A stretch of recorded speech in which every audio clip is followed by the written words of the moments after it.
Hi, I'm Steve Marsden from Southertons, and thanks for pushing play. Now, recently I came across an article about Mr and Mrs Australia, and basically what it was saying is that Australia still remains the lucky country despite us having the second highest housing prices in the world. So much for the great Australian dream. But on average, Australian men live to just over 80 years of age, and Australian women live to about 84.5 years of age. Now, the statistics seem to paint a very interesting picture of what most of us think average is. Because apparently, according to the International Monetary Fund data of Australian households, the average Aussie family owns about $955,000 worth of assets, and this includes houses, cars, property and contents.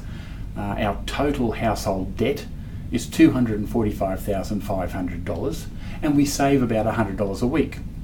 The downside is we have $4,300 in credit card debt, but we only earn about $1,500 a week, so we almost got 3 times our average weekly pay on our credit card at any one time.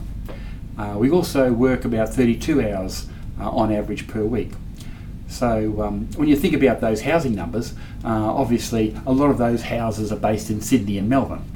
Now, as a nation, we spend, would you believe, just over $14 billion on alcohol each year, $9.5 billion on gadgets and computers, $8 billion on beauty products and treatments, $20 billion on gambling, which, by the way, the average gambling loss per adult in Australia is just under $1,300, which is the highest in the world. So we're not great gamblers.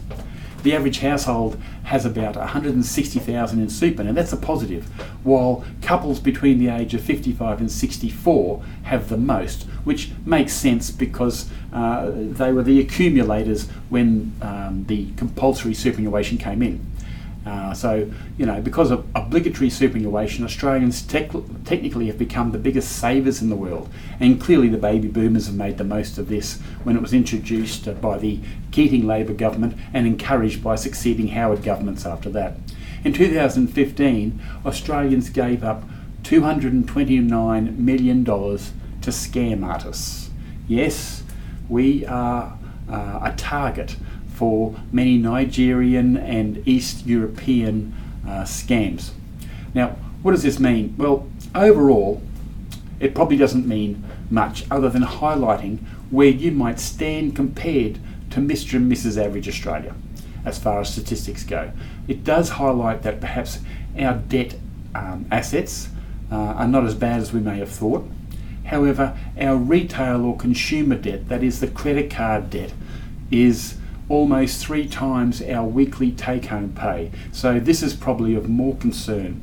And other key matters might be to make sure that we have enough in our planned superannuation, or at least for our retirement, that we need to work on 15 to 20 years on average in retirement. So we need to review our personal budgets to determine where we can save while paying down our credit card and reducing the amount you draw on your card while the interest rates remain low. So if you want any more information, anyway, give us a call on 4972 1300 and our team will be happy to talk to you. Thanks for listening.